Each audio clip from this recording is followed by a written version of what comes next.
heard and test those. And we also want to make sure that what we present or what we have available for the community to see, everybody is comfortable with.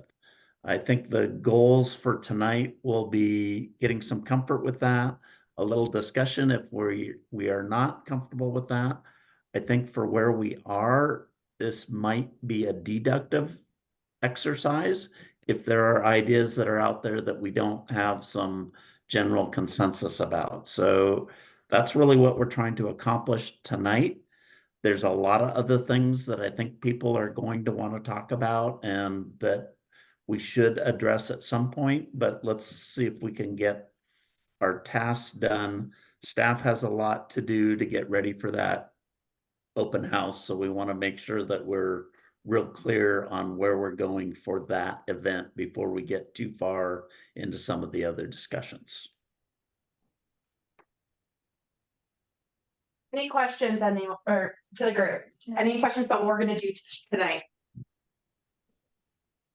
All right, excellent. Okay, then with that, I'm going to pass it over to Jason, who he's really the one among many people at HNTB who are pulling together what's going to ultimately be in the aesthetics memo, and did a really good job, I think, of like kind of looking at the takeaways from the workshop. So he's going to walk through those with you. Next slide.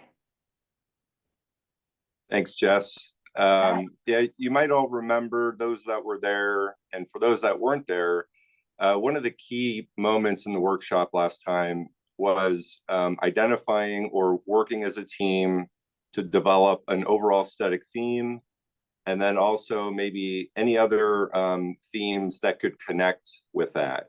And through that exercise, we identified that natural elements seemed to be the strongest theme that the group was in favor of, and that subcategories of that are wind, volcano, water, earth. And the reason this one was chosen is with all the ideas that were thrown on our board as we were working through this, that one seemed to connect with many other items that were on the board. And so it seemed like a good comprehensive summary of what we as a group thought an overall theme could be. Next slide, please. So with that, now that you've had time to think about it, we also obviously sent some information out, which I'll talk about in a moment.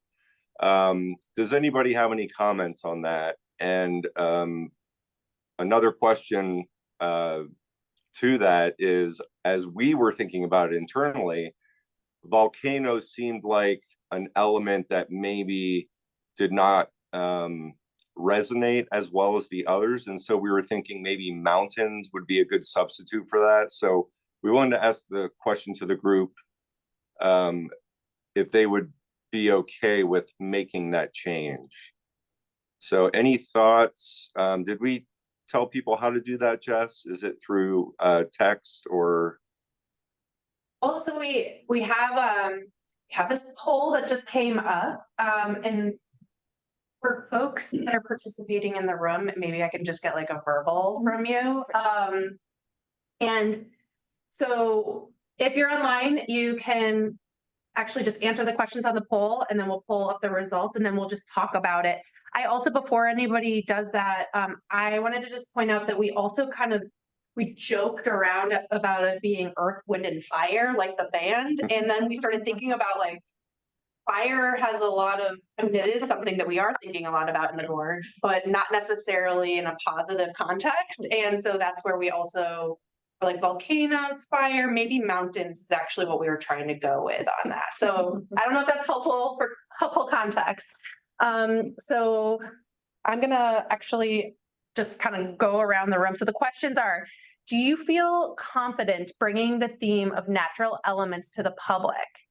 And secondly, can we replace volcano or fire with mountains? And I'll just let the folks in the room speak, and then we'll pull up the results for our online participants. Casey? Yeah, so I think natural elements, I like the idea of the theme. I think it matches with when we think about as a national scenic area, you know, what that purpose was there to protect and enhance, right? And so in general, I like the idea of natural elements. It's going to take me a while to come to terms with volcano and mountains. My first thought is, what's the difference between mountains and earth? Mhm. And I know that fire can definitely have some negative connotations, and it's also, you know, the volcano fire, right, which created some of the geologic conditions, but also, you know, from a landscape perspective, fire was a natural part of the landscape that, you know, was naturally there, and that the tribes also used to help manage, you know, the biodiversity that we have. Mhm. And so I'm less opposed to fire than maybe some others are. Sure. And so replacing mountain with volcano, I'm not there yet. Okay, I appreciate that. Okay, yes, on the first one, and the second one, yes, I don't have a strong opinion. Yeah, totally on board with natural elements. I hesitate a little bit to pull away from volcano, and only because I think it strips context from the region. I think it is important to understand that we're in the Cascades. It's a volcanic region, so I still think that there's like value in like an interesting conceptual territory to explore there. So I feel like the second you go into mountains, it kind of broadens it almost too much, Mhm. and we wouldn't get something that has the specificity that maybe we're hoping for when we talk about the regional aesthetic. Same. I vote yes on natural elements. I would maybe add sun in there because of the sun and the rain coming together uniquely in this location. And I have a personal affinity for volcanoes because I was born the day that Mount St. Helens erupted. Oh. And at the time, my family lived in the Rocky Mountain region where there are also mountains. And something that's really unique about the mountains here is that they are volcanoes. Mhm. Very cool. Okay, so I'm hearing from at least our folks in.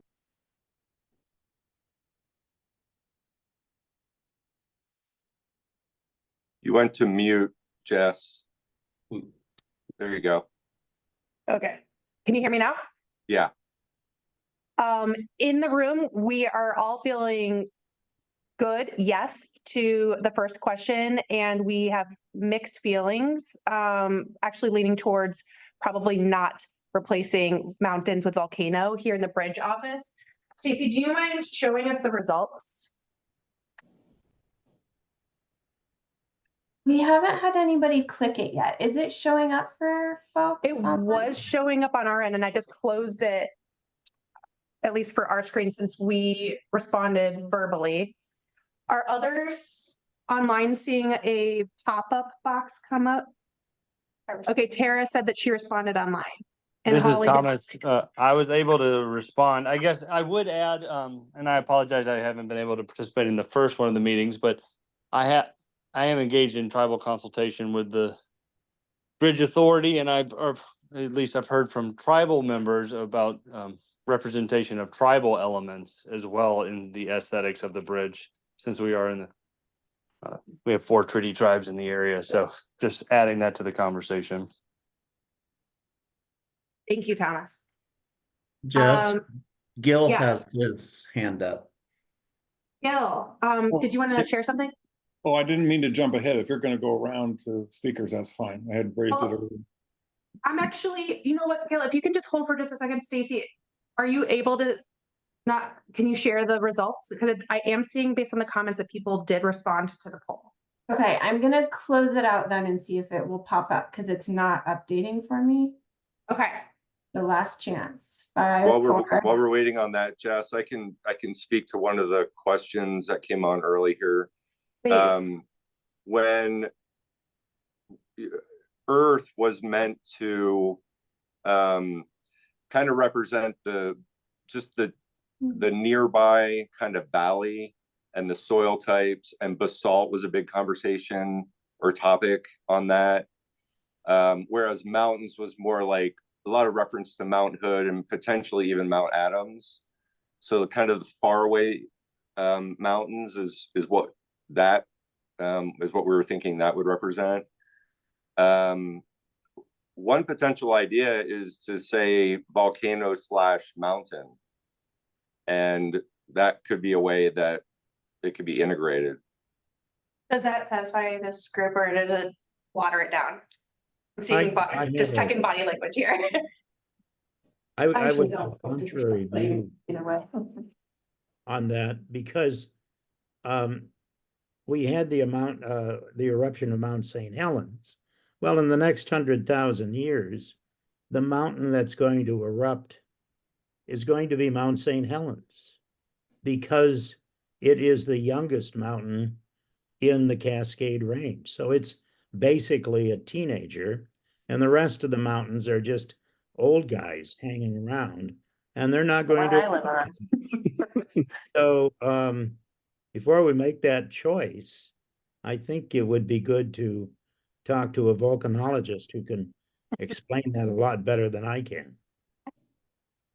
And maybe a question I have is, as we think about the natural elements as elements of design, are each of these individually going to be like identified explicitly as like, this is how we incorporate mountain or volcano or water?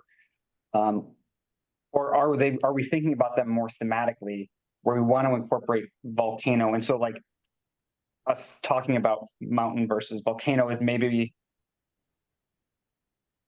less important because like the idea of it is there versus like, are we going to explicitly say, here is volcano? It's going to be something that says volcano on the bridge versus mountain. Jason, can you respond to that?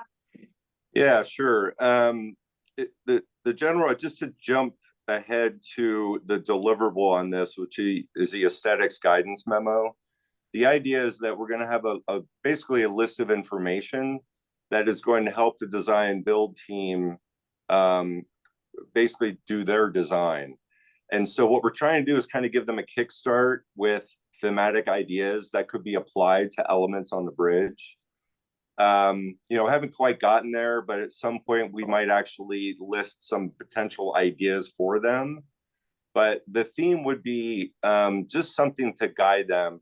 There's no real, it's not like they're going to have to use all 4 of those elements in their design. It's just something that as a committee, we're expressing to them that we feel like it really resonates with this area. And so wherever you can, designer, try to apply these elements where you can. Does that help, Casey? Yeah, I just think as I was just trying to think like how are we using this? Yeah. Right, because I think that how we use them helps us like frame like how much am I willing to stand on this and like draw the line in the sand. That's a good question. Yeah, I mean, I think like it's in my line of work, a lot of times when you are providing a design team with a direction, right? It's not like this is kind of definitive. It's more like this is the theme, this is the lane to kind of operate or the sandbox to play in. So I think whatever kind of direction we help provide them is just going to be useful for their design explorations. Gil, you've been very patient. Do you want to share your thoughts with us? Sure. I just reacting to what Jason said a minute ago, I could kind of read Jason's comments in two ways. And this goes to kind of my core concern about what we are doing. One way to interpret, I think what you said, Jason, is the designers should use these themes as they think about and incorporate elements in the bridge design. And that's fine. My own concerns about this and my hopes for this are really more to do with the bridge functions and structural elements as opposed to just tacking things on or coloring them or using this material versus that. And so in that way, the aesthetic theme, it's fine, natural elements, of course, particularly in the first interpretation of your comments. But in the second one, where I was talking about the more fundamental questions, this is a man-made or human-made structure within nature. And so I fear a little bit that this is going to be kind of don't know what exactly how to term it, but sort of the Birkenstocks of bridges, like let's make it look as natural as we Yeah, can. And it'll right. miss out on being the true landmark it could be. And I say landmark even with some hesitation because it doesn't need to be the most dramatic bridge in the world, but it should be graceful, elegant, beautiful. And so along those lines, not to draw this out too far, I sent you all a memo with 4 specific points that I raised last time around, plus an agreement with Gary's comment about allowing for a future narrow gauge tram or rail. I think I'm hoping that we get today to some of the larger concerns and hopes that were raised in the last meeting, because I think we could bat the aesthetic theme around all night. And I don't know that people at the workshop or at the public meeting are to come away with anything but, oh yeah, that sounds good, without any real deeper sense of what the bridge possibilities are. And so Yeah. maybe you're Yeah. going to move on to all of that, but it just, I want to get Well, on the right foot here. Jason, do you mind if I just want to respond, Bill? I think that I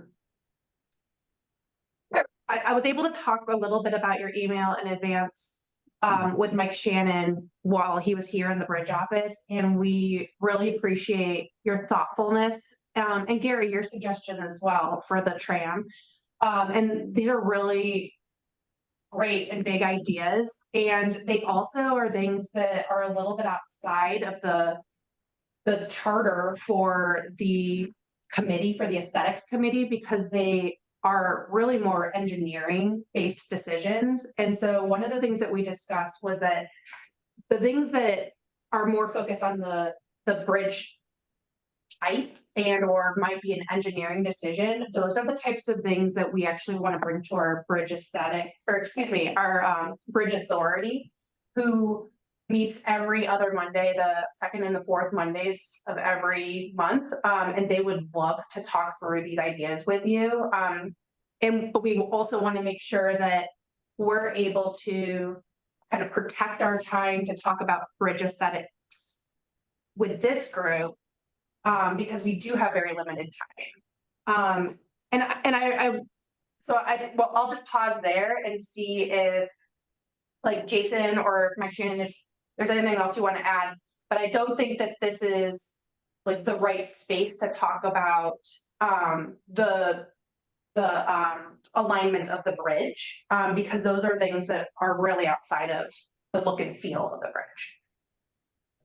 Yeah, if I could add to that, Jess, I don't think we've talked about this yet, but as the design build team begins doing their design, at some point there's going to be open houses specific to that, correct?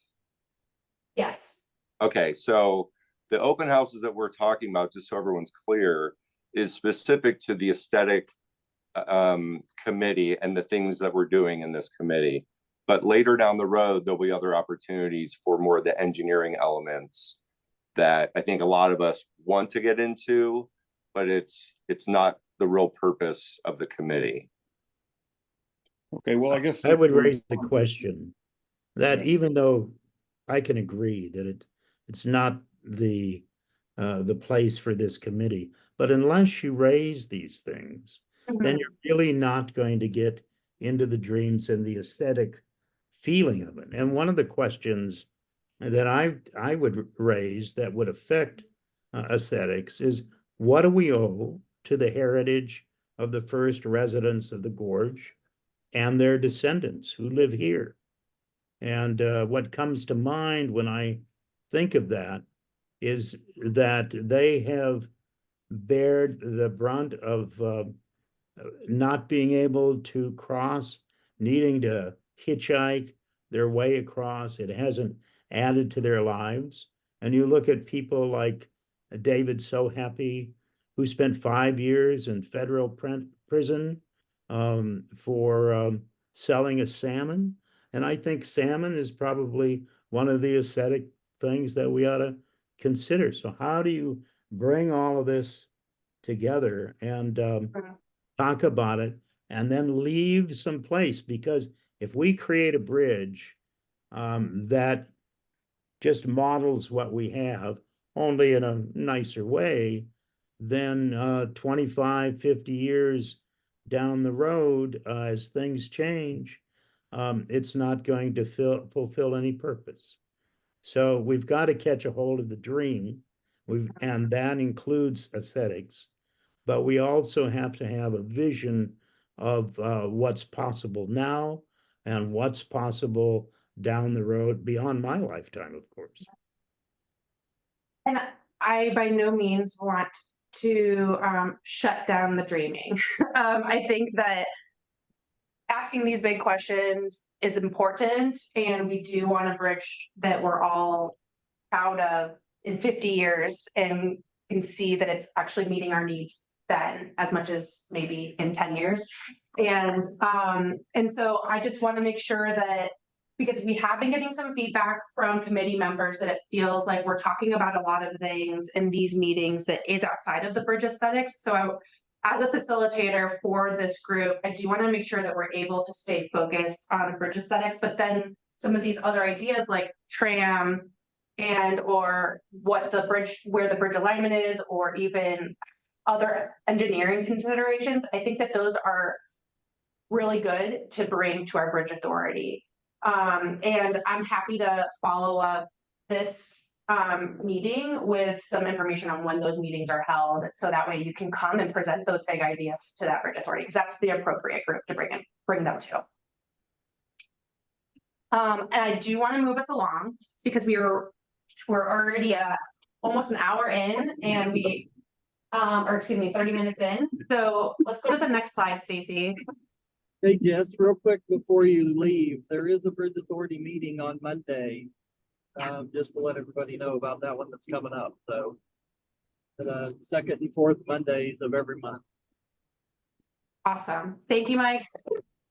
And I guess I hate to derail, but I do want to add this comment. As Federal Highways and the environmental lead federal action agency on this, we've gone through a very robust NEPA process. So we are bounded by our NEPA analysis as well on what is a viable aesthetic element, right? When we start talking about new alignments or new alternative elements, that would dramatically affect the schedule of this project. And so we have to have sideboards in those conversations. Well, but those may be worth entertaining. What does that mean for the NEPA process, rather than having the NEPA or the current budget dictate everything? And so I'm just hoping that we can set up a healthy discussion then with the committee where Michael and others aren't shutting us down from the get-go. I think we need to bring these big ideas. These are 100-year investments we're making. And, you know, I understand the NEPA process, been involved in many in my lifetime, but I really, if we're going to be, we're squeezing the big ideas, despite Eric's invitation last meeting to think big, if we're going to squeeze the bigger questions out of this set of meetings. Bill, I'm going to need to ask you to just pause on that thought, because we know you have expressed that you think that it's worth maybe revisiting some of the decisions that were made with the NEPA process. And I think that those are the types of things that we do want you to bring to the Bridge Authority. And I think that Eric, Mike, and I can also have some more follow-up conversations with you, because we hear you, but we also want to make sure that we are able to, with the limited time that we have with this group, actually make sure that we all today can walk away feeling good about what we're bringing to the public at the open house that's in 2 weeks. So I'm sorry that I'm going to need to move us along. I think that this next slide, Jason, I don't know if you want to speak to how the team kind of went through and summarized what we marked up on the display boards from the workshop. Yeah, I could be happy to do that. And if I want to add one more thing to what Thomas asked or commented on earlier about tribal input, just so everyone's aware, we are working pretty hard with getting specific appointments set up with them to extract information from them about this committee. So that is in the works, and we have several of them lined up already. So we'll let you know what comes out of those and how that could maybe be integrated with what we're doing here. So this slide is the boards on the left there, you might recognize from the workshop.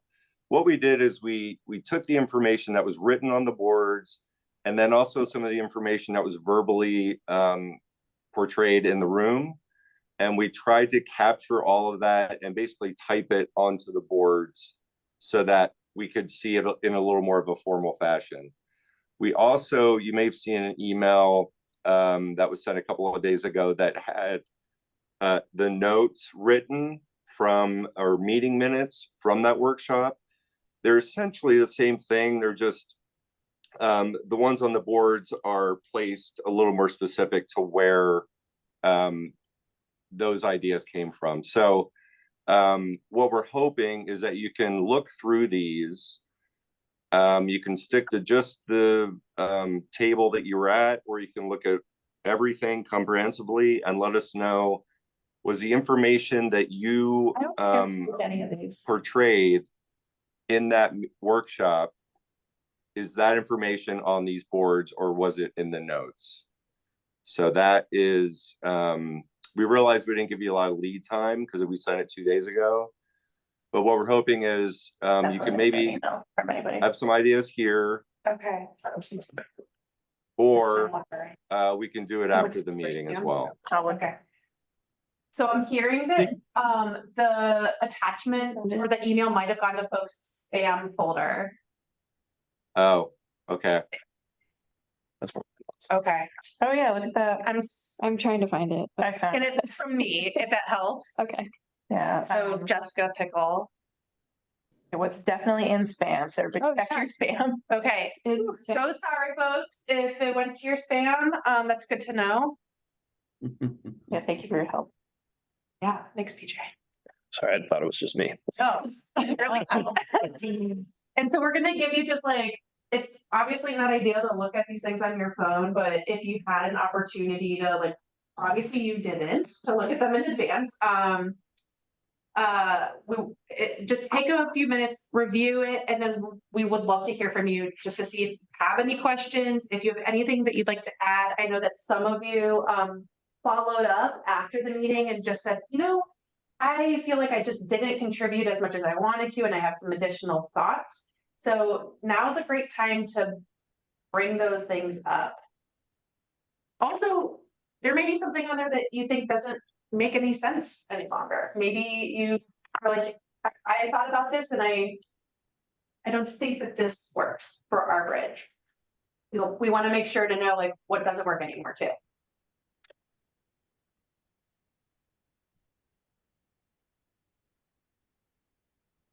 So Jess, were we gonna pull those boards up individually? Or, I think that we could, but it might be more interesting to just look at each other if everybody's looking at them on their own screens. Is anybody here, would they like me to pull them up or have Stacy pull them up on the screen? Yeah. Would that be helpful? I am seeing a couple of hands. Yes. Okay, Stacy, do you mind pulling that up?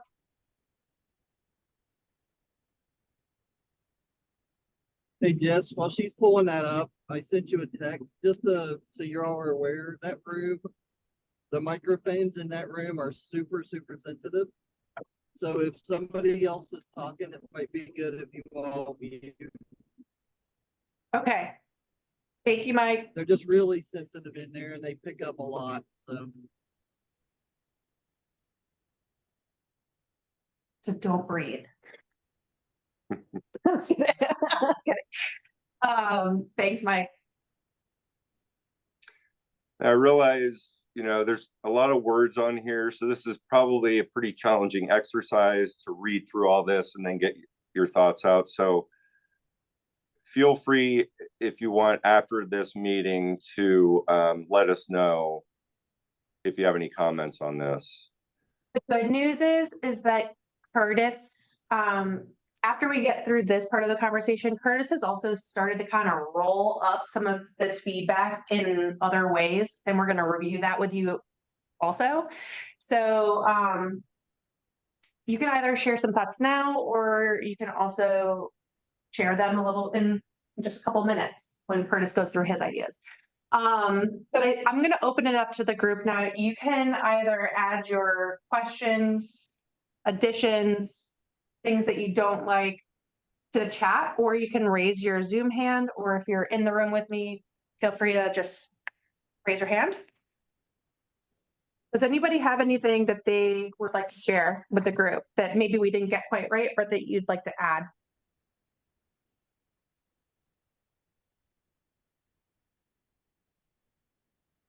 If I could make another comment, Jess, for people that didn't make the workshop, and to Casey's point about, you know, how is this stuff going to get applied potentially? You will start to see in some cases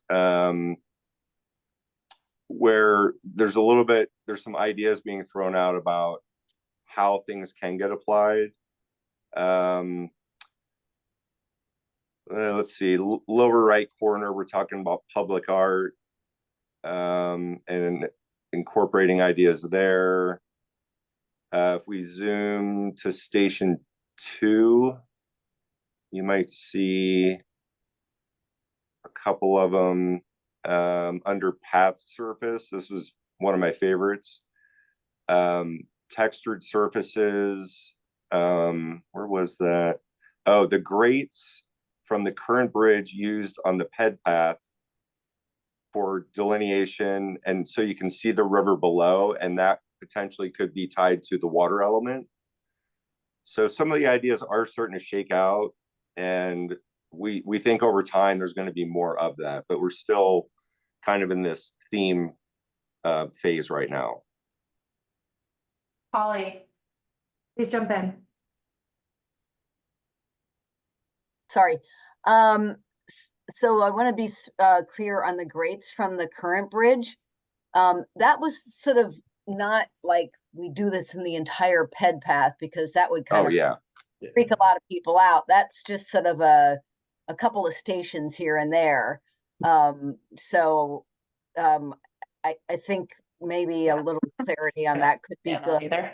I think the other thing on railings is I feel like we talked about sort of you're pretty exposed and the bridge is very long.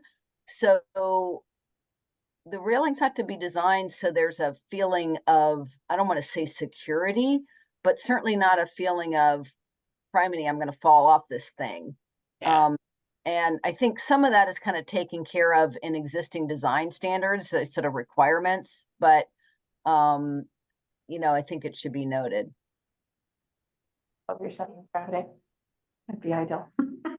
That's great, Holly. I'm at least in the bridge office, I'm hearing, seeing a lot of head nods and agreement. I also saw quite a bit of head nods on the screen.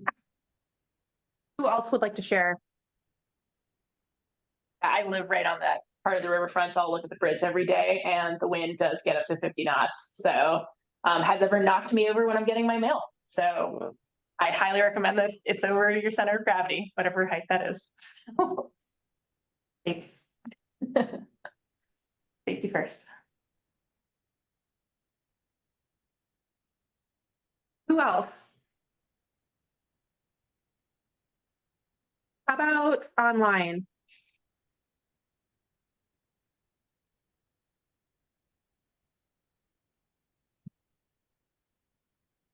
Well, I think I saw a comment on the first sheet about should we have a pathway on one or both sides? That's sort of a question. So that was, in my view, one of the 4 big ideas I put forward. And so does that mean this one is inside the bounds of discussion here? I'm just really still confused about the process overall. I understand you're wanting to contain it and get through the meeting, and that's fine. I just, if this one is, it says shoulder, I don't know if shoulder means within the current idea of the bridge width, or if that doing it on both sides means elbowing out that width a bit, which is what came up in our discussion group from not just me, but from many folks last time. So I just am trying to understand. That's a great question. Jason or Eric, do either of you want to respond to Bill's question about shoulder and, you know, like what's within the bounds of this conversation?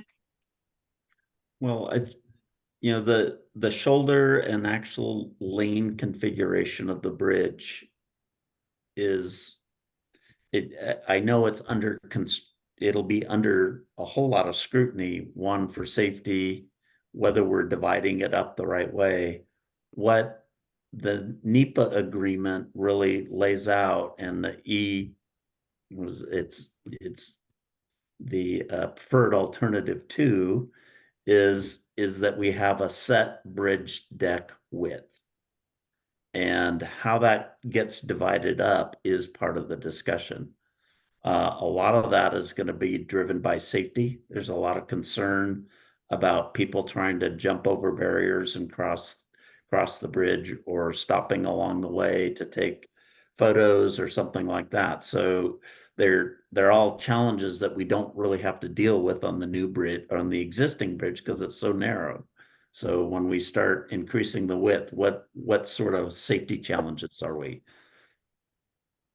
I don't, it can be part of the discussion as we get into design, and I don't know if it's even been brought up, but we have been talking about, can we change shoulder width, leave lane width, and maybe there's just enough room for a broken down vehicle and 2 lanes of traffic to get by. Maybe that's okay. I can also see a discussion going on is, if the rider, or if the traffic demand on the bridge right now is low, do you get a pedestrian path on both sides that then gets shut down in the future when the traffic count goes up and you need that space? That I don't know where that discussion would go. But I think that's one thing that could be discussed. But there's a set width on the bridge that ties not only the budget, but to the NEPA agreements, discussions with the treaty tribes and everything else. So that width in a lot of respects is more or less set. There may be some variance in it, but and that's part of what the Belvederes or the lookouts are, to create some variety there. Does that address it? There's a whole lot of questions right now. We're right at the very beginning of this. So part of what we're trying to do is create a little bit of a shape so the community's ideas can affect how some of those discussions go. I don't know if that helps or not. Well, I appreciate your clarity and honesty, Eric. That's helpful. Again, it reinforces that there probably should be a larger conversation, even if it means revisiting some of the previous assumptions and agreements, if we really want to make this the bridge it should be, in my mind. But that, that's a bigger conversation. So you answered that for today's purpose, assume the set width. And so I think that really limits the flexibility and the function of the bridge personally, but at least we know that's the starting point here for these meetings. Okay. So can you see that being expanded at any time? I just got a letter from Earl Blumenauer, the congressman. It's just part of his regular monthly thing that he sends out. But he's saying that right now there is a gusher of funding available, up to $1 billion, to increase safety on roads and bridges in rural areas. And has anybody communicated with him? Is that a possibility to tap? Is the Department of Transportation's budget for next year at 14.4 billion, where they're talking more bicycle access, particularly for commuting? If there were funds available, are we still saying this is what we have? We can't go beyond that? Or is the committee, the bridge committee, willing to explore that? Well, I guess we have to keep in mind, Gary, that we've been in this process for whatever it was, 17 years now. So we're not just starting at the ground zero and going. Of course, you can always rethink something. The question at this point is we're far enough along. We've gotten 200+ million from the federal government to fund what we started 15 years ago. Yeah. Can there be small adjustments to that? Absolutely. Can there be major changes? That's where it starts to become a challenge. And getting additional funds on top of the 200 million that the federal government just gave us, I think would be challenging at this point. There's probably small funds here and there.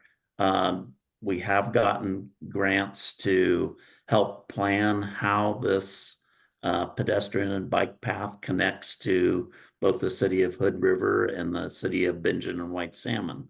So there are other pieces of this that are out there, and how those get all tied in is still part of the equation, and there'll be more. This committee's not going to be able to grab onto all of those. But I think what we can do is we can start to set some bumpers for what it is like to be on and go across that bridge. We can set some bumpers on what a bridge ought to be to this community. And then once that goes out to that progressive design build team, then the designers are going to get into that. There will be other opportunities for comment and to stay engaged in the process, but we're trying to capture some of this so it informs that design team up front while they're working on this first phase, this 1A phase on the bridge. And there's lots of other pieces that are going to happen leading up to the bridge on both sides as well. So yes, it is a small component, but I think we have the opportunity to do that. We also have the opportunity as citizens, informed citizens, to stay engaged as the process continues to unfold. The kind of timeline thing is something we don't have a lot of latitude on it. The existing bridge right now has got to serve about 23 million more trips. And there are a lot of engineers around that cannot tell you whether it's going to do that or not. And so that's why you feel like there's so much time pressure. There is a finite amount of time. Everything is aligned right now. We have funding. We need to take advantage of it as a community and keep moving forward. I think going back to some of the other big ideas, those are going to get considered. It's not lost on anybody that transportation is going to change over the life of this bridge.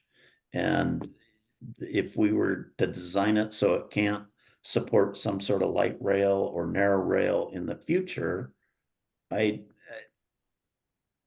mean, that seems like a pretty basic thing. Is anybody talking about it? No, we're too early on there. Right now, everybody's talking about a little bridge in Baltimore that's not doing so well. But Yeah, it's true. those issues will get resolved, and we'll move on, and we'll continue to address other issues. And it's a long-term bridge. There's a lot to consider. Eric, I think that this has been really helpful. I can and stop talking. I appreciate you responding to some of these concerns that are being raised. That said, I want to just point out that we have just over a half hour remaining together. And so our conversation about just making sure that we captured the notes correctly.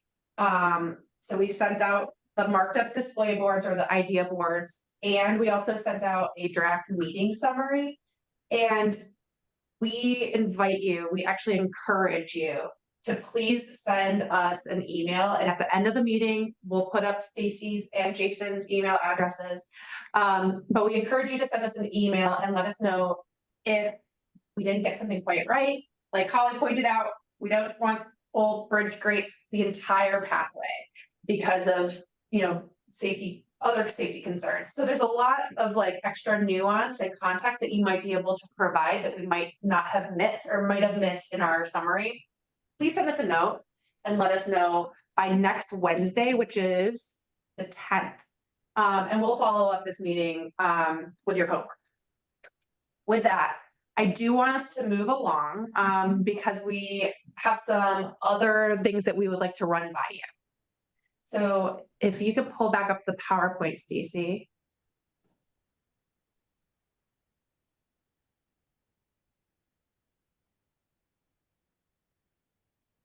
And we'll go to the next slide.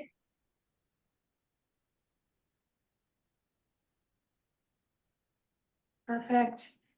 Okay. Eric. And I said I wasn't going to talk. No, we want you to share. So you have been, I'll just set you up.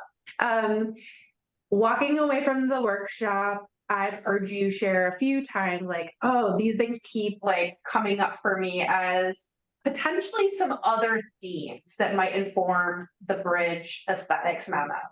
And so the next 3 theme ideas are things that we heard from you and we've kind of, they've like stuck with us, but we might have only heard it from a couple of people and we want to confirm, is this a real thing? Does this feel true to you? So with that, Eric, why don't you walk us through this first other theme idea? Okay, so there's really 3 ideas that, and these are not real tangible ideas. I think Gil and maybe Gary, these are more ideas that are academic or more intellectual about how can we use some sort of principle that we captured to inform what the bridge does or how that design comes together. And that's what these are really about. And I think various ways we heard some discussion in the last meeting that really revolved. There was some discussion about lines of demarcation on the bridge between the states and that sort of thing.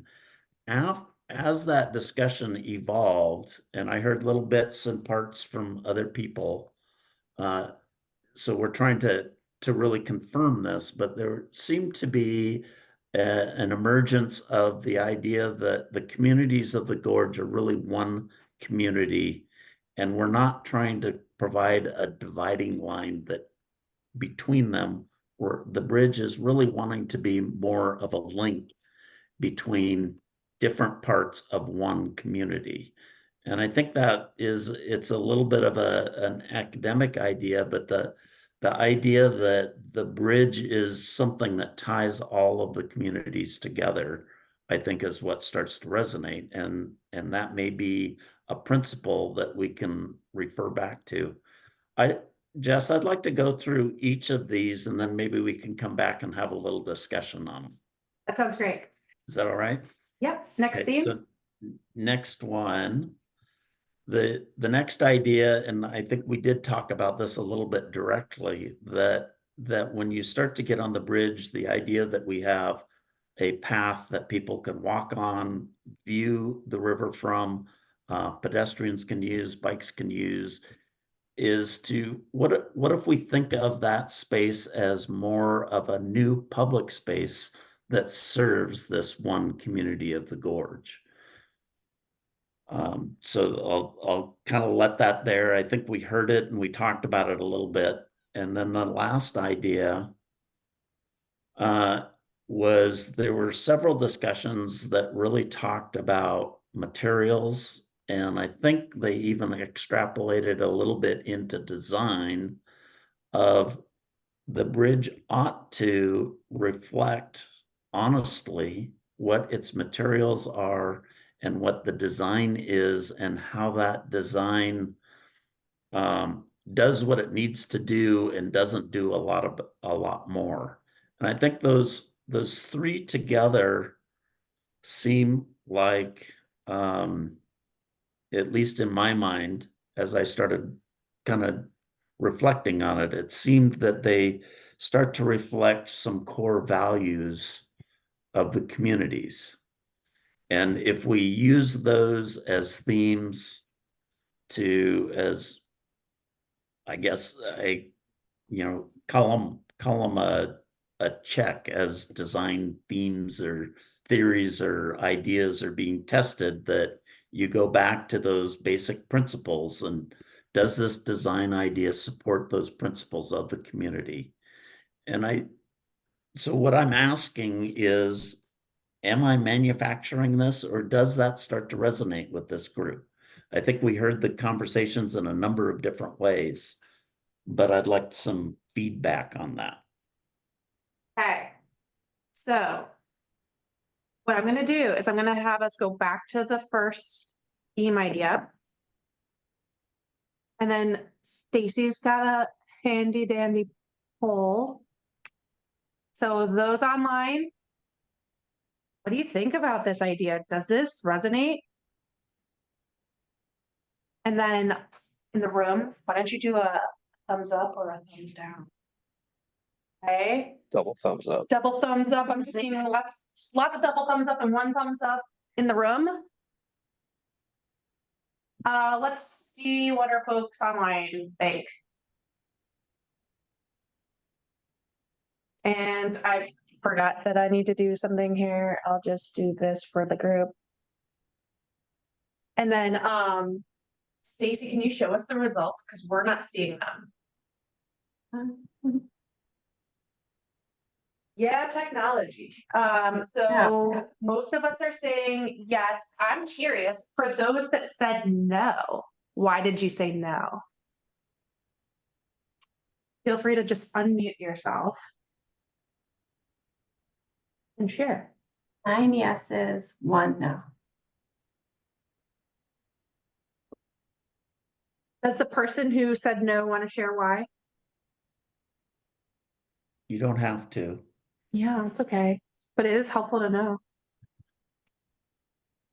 All right, I'm gonna move us along then.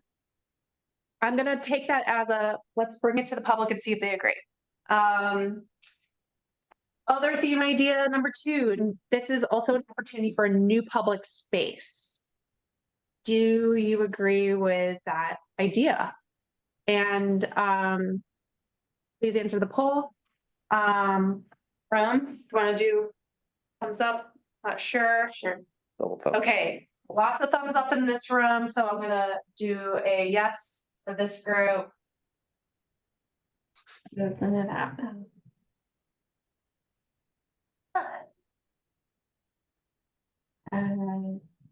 2 no's, 7 yeses. All right, would anybody like to share why yes or no? I have a question, maybe Eric, Please, you Gary. can answer it. But I'm looking at that pathway and looking at parents pushing buggies, just casual bikes going, and that's being intermixed with people on high power electric bikes and road bikes who want to get across the bridge, and they Mhm. travel at about the speed of the cars, somewhere around 26 miles an hour. Do you see any safety issues with that? And should some attention be given to dividing up those two groups? Yes, absolutely. And as an avid cyclist, I'm very nervous about that. But that will be part of the detailed design and safety evaluation as we go forward. I don't have an answer for you right now. Copenhagen has successfully done this with a divider between bike lanes and pedestrian lanes. I've experienced that. It's very effective. It's very simple, but it does create other problems, particularly on a bridge. So there are other models we can look at, but yes, I am concerned about that. Ollie? I think it's the width of the space that we have to work with is going to be really going to determine some of that safety level that we're discussing. And I think that's still an open question, correct? Yeah, I think the open question is really, there's a set bridge deck width. And the open question is how does that get divided up and allocated? Chris. I love that this conversation is happening. You don't need to look at that light. And I also agree. I think it's really important to have a conversation about separating those uses. So I'm really curious about how that will happen and what the widths of those spaces are going to be. That's one of the important parts of making sure that cyclists have enough room so that they can move as they need to through that space. I think this is a really challenging theme idea because the way I read this is it's inevitable that this bridge, which is going to have pedestrian and bikeways across it, it will be a new public space. And I think one of the outputs from this conversation is going to be guiding what this really means. You know, what is this new public space going to be? What is it going to look like? And how will we access and use it? So I feel like this is kind of like this is going to happen. And so I think part of this group can help decide and guide what the new space will be. So I feel like it's kind of like there's like a subcomponent to this theme that this group is really poised to start addressing. Yeah, Absolutely. Thanks for bringing that up. Eric, were you going to say something? well, I think Chris is exactly right.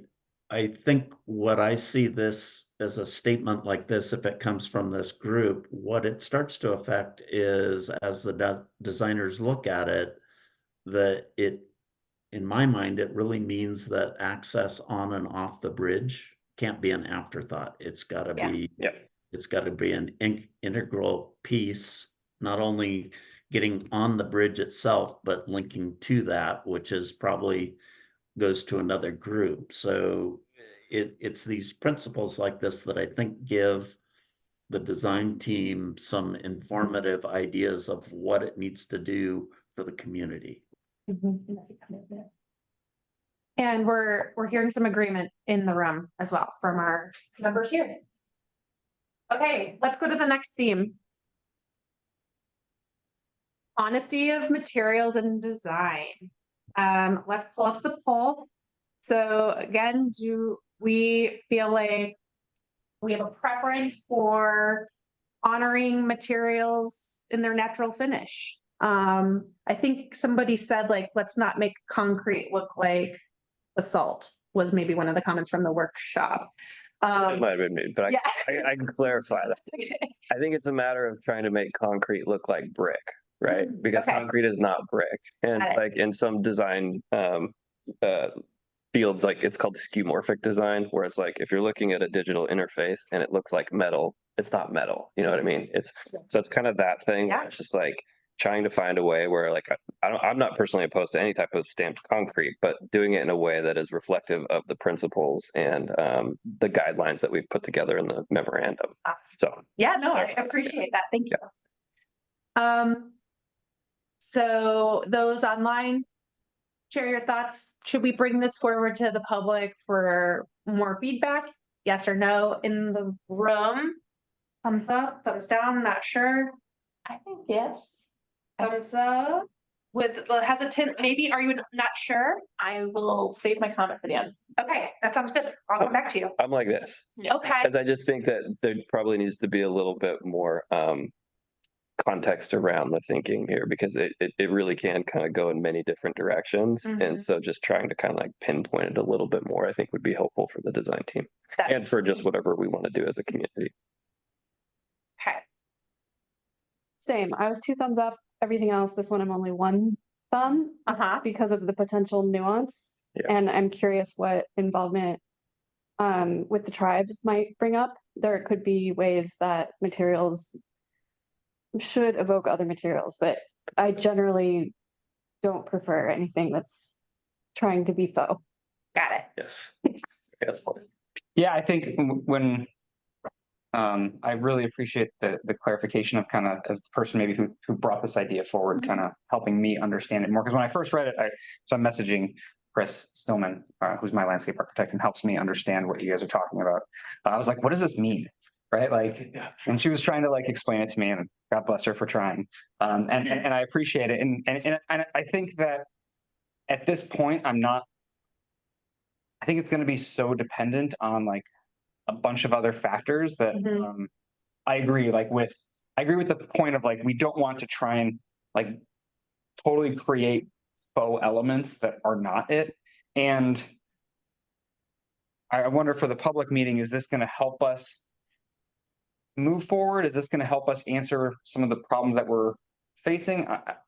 So that's why I'm kind of like in the middle of not totally sure. It's nuanced for sure. Yeah. I was gonna say, get ready for people to have big feelings about this one and need to bring people with you, because our current bridge is not the way it's painted green.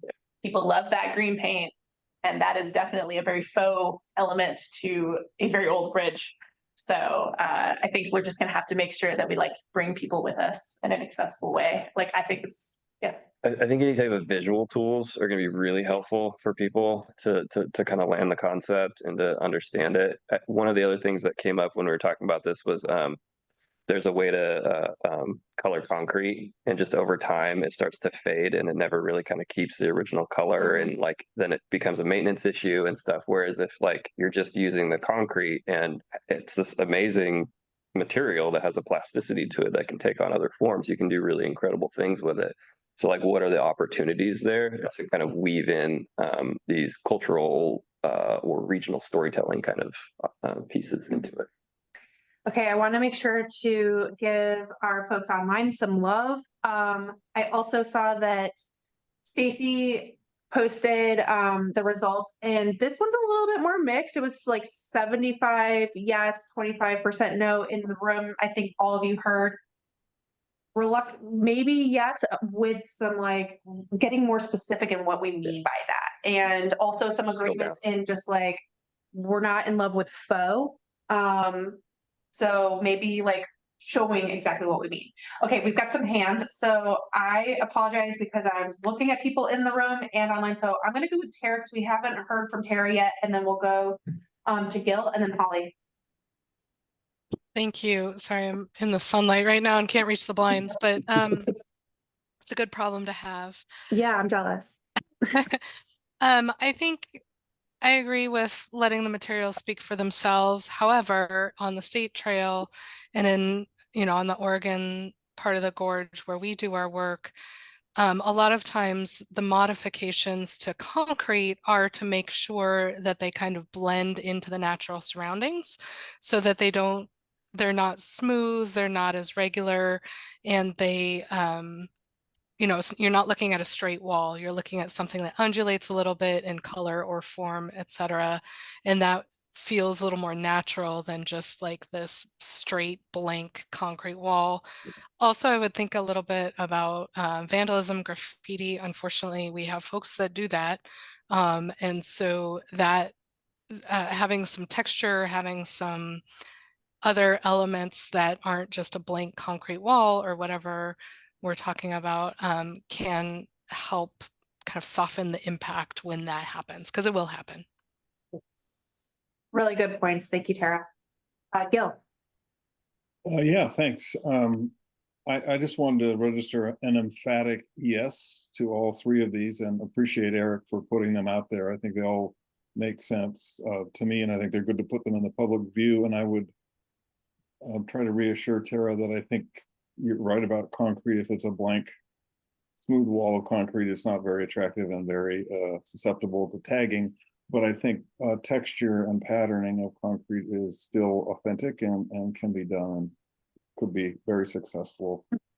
Color's a whole nother ball of wax, but the other thing I wanted to say was that my recollection of the workshop last time around themes, there was also sort of a cluster of words or labels around the qualitative theme of distinctiveness. which, you know, again, has to be a matter of design and interpretation of some of these other things we've talked about, but that in the end, there ought to be a distinctive quality that says this bridge is of this place and it is unique. It's not like every other bridge. And however that gets designed in, there's no prescription for that. But I think that that's important to keep in mind. I came up from a number of people using different words, but they kind of revolved around that notion of having an expressive or distinctive design in the end. I just didn't want that to get lost.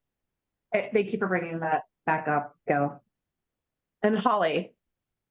I think I might have brought this up last time, but correct me if I'm wrong, but I think that some of these, the material choices are to some extent directed by the Scenic Gorge Management Plan. Am I correct on that? Or I'm not sure what level of flexibility there is. So, and those also working on the aesthetics committee keep me honest. But we will be working with the Gorge Commission throughout this process to make sure that we're not bringing anything forward to the public that just won't get passed. And so we are in the process of making sure that we confirm some of the things that we do want to bring to the public for this next April open house. Hopefully we can get their eyes on it in advance. But yes, Holly, they will also be reviewing all of this and will definitely have thoughts on that. Wasn't there a loophole though? Wasn't there a loophole? Oh, a loophole. Yeah, because loophole. well, I thought Mayor Catherine from Bingen brought it up because it was in an urban area that it kind of actually there was some wiggle room in terms of how much influence their kind of design standards could be applied to this. I'm not sure of that. So the question, if y'all didn't hear, was whether or not, because this is an urban setting, if it So is I can yes, I can please, answer. please. So the bridge starts in one urban area and does end in the other urban area. Both approaches are in urban areas. According to the Columbia River Gorge National Scenic Area and the Act, and the management plan does not apply in those urban areas. However, the bridge does cross outside of the urban areas, and so that piece, you know, is applicable to the management plan. The management plan has set out its own scenic standard for this specific bridge. Like this bridge is explicitly called out to meet a scenic standard that isn't defined in the management plan. The management plan has two scenic standards, not visually evident and visually subordinate. For this specific bridge, it says visually unobtrusive, which is based on our research, more of a DOT definition of a scenic standard, and it's not one that's defined in the management plan. The management plan, as far as I'm aware, I haven't looked at this explicit line in a while, but does not call out specific materials. It does explicitly say that it does have to provide pedestrian and bicycle transport in addition to, you know, vehicles when it gets to that point. But there's not a specific design element material that's required of it. Just visually unobtrusive, and that it does include pedestrian and bike larger kind of guidelines. Not they don't get drilled down super specifically. It does not. Got it. Okay. Thank you. Yep. Yeah, Very helpful. Yeah. Okay. We are at 6:18, and so I do want to make sure that all of us are still able to get out and enjoy some sunshine and get our dinner at 6:30. So I'm going to move us along. If you have additional thoughts on those themes that were raised by Eric, please let us know. Did something come up? Never know. Surprise. So I'm actually, we've got two things that we're hoping to do at this April open house, which I've been kind of alluding to. We were hoping to present the themes that we all discussed. So natural elements, as well as it seems like all three of the additional themes that Eric presented, but with additional context for the third one, which being about the natural, or actually holding true to the material type. And we also want to begin to understand public's priorities for different elements of the bridge. And so with that, I'm going to actually pass the mic over to Curtis. And Curtis has been doing some thinking on like what you shared at the workshop and how we might be able to present it to the public. So next slide. Okay.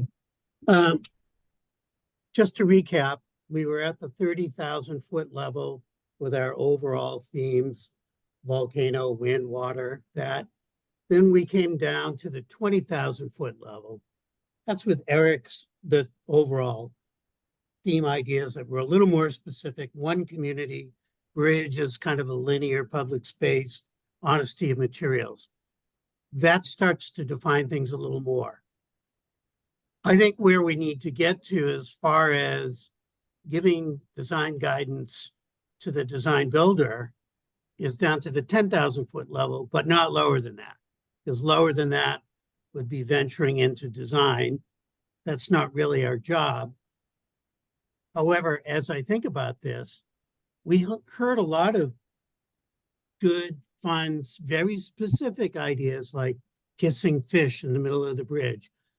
I think within the memo, if you agree, we'll have a place for some of those specific ideas. We also heard this and put that out there. But I think the real meat of it is going to have to be taking everything we've heard so far and structuring that in such a way that the public can look at a question or statement and say, oh, I don't agree with that, or I'm very much in agreement with that. And that's Jessica's role. But I included these, and I call them questions, but they're really a statement as what about it, what it should be. And as we put that out there again, the public can say, I agree or I disagree with that. So it's to get that kind of feedback. And it's based on everything we've heard, kind of developed to the next level. So here's the example. And by the way, I don't want to go through all of these tonight because there's a lot of them and I'm not finished yet. And I think we should be sending these out to you shortly so that you can go through and at your leisure and then respond to them. But here's an example, the railing along the shared path. That's the downstream side of the bridge, pedestrian railing. Here's a statement. The design should resist climbing. Okay, we heard that. The height should be limited to the prescribed height only. We heard that. We've also heard some other, should be mostly transparent. We heard how important the view was, but we also have heard maybe the design should look historic. And yes, that is out of the gorge management plan. There is a kind of general statement about things looking historic. The railing could provide some wind protection. We've heard that. And maybe here's another thought. If you go to the White Salmon Bakery right out there at the entry, there's a panel like this where it's all graphic. I think it's birds. Should include panels that express the themes, the overall themes graphically. So that's kind of you want me to do one more? Yes, please. Yeah. Okay, let's go to the next one. And there's plenty of time for you to give us feedback on this. The traffic barrier, what's typically a concrete traffic barrier. So the shared path, what would be the back, what we call the back of the barrier, the shared path side, could have a locally quarried stone veneer. Maybe it could be, so it's not a big high concrete thing, could have a steel rail on top that in some locations, like in California, they use that one quite a bit. The traffic side, which is typically, you know what a Jersey barrier looks like. It's typically very monotonous, doesn't have to be. Could have some inset, what are called reveals or rustications to help break that up.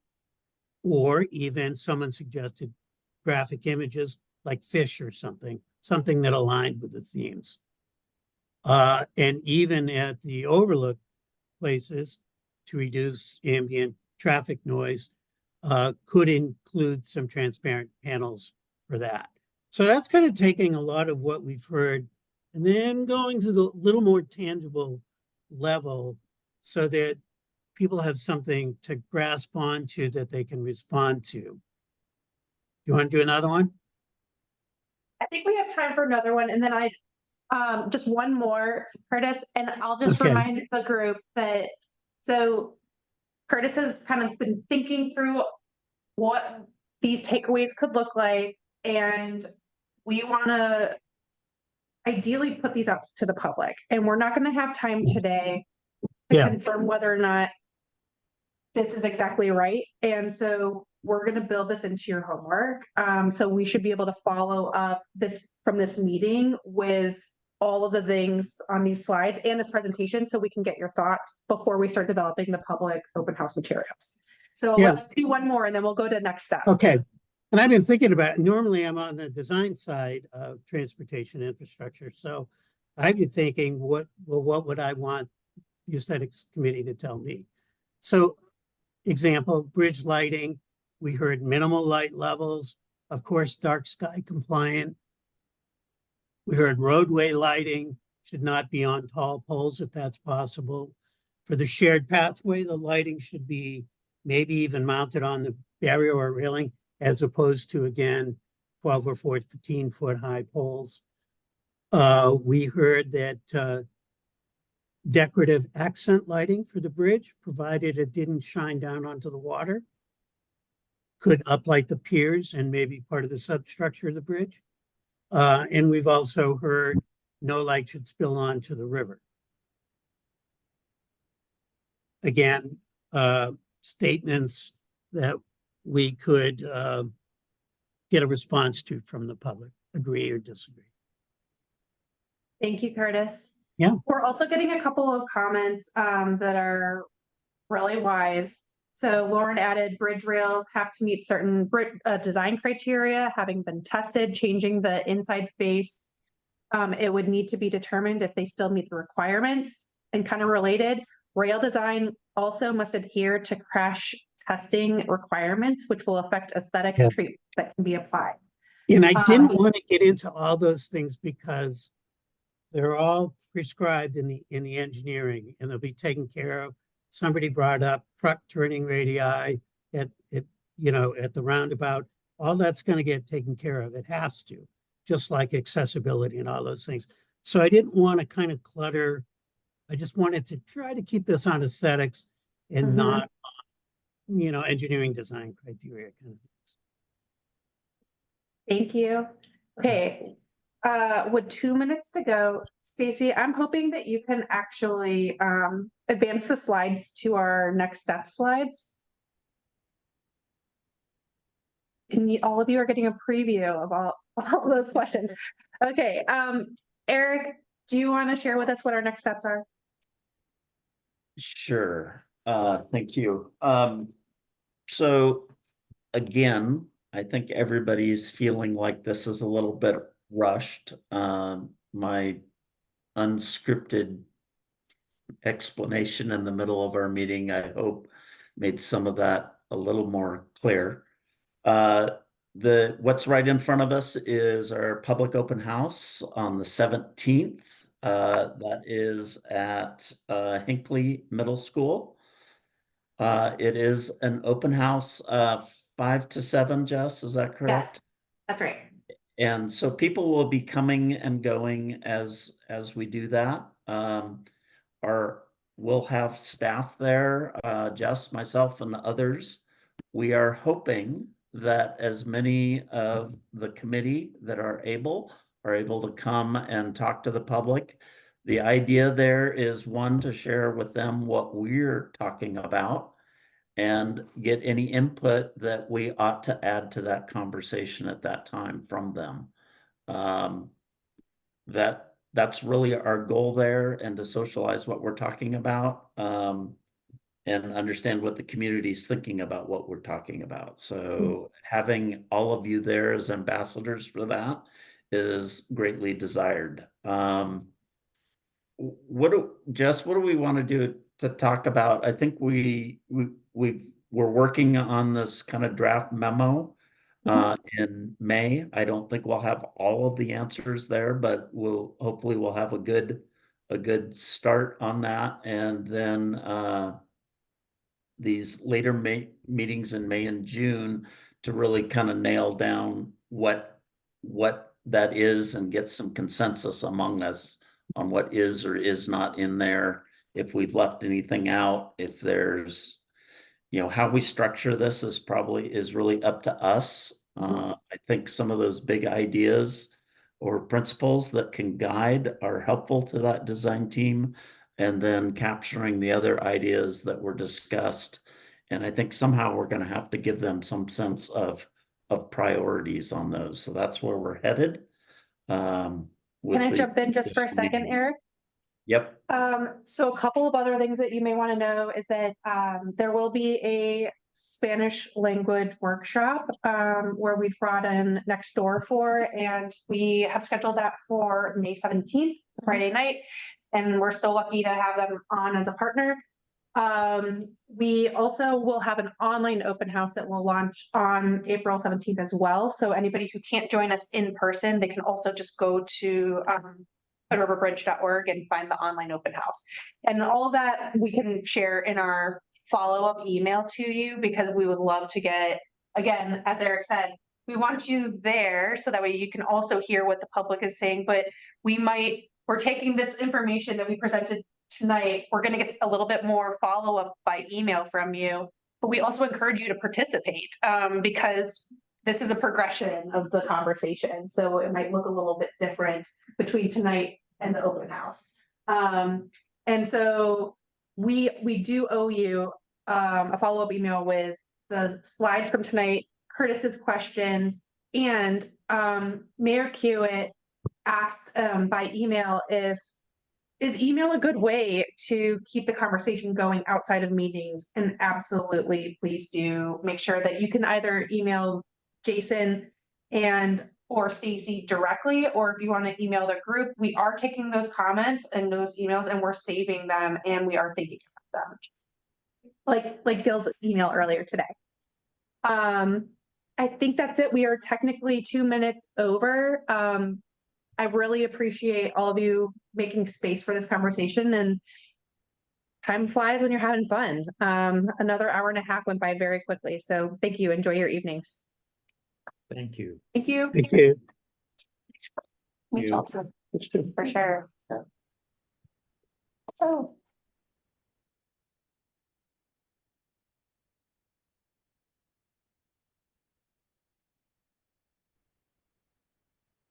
Hey, Eric, do you have any Yeah. last thoughts? All right. Thank you. Stacy. Good night.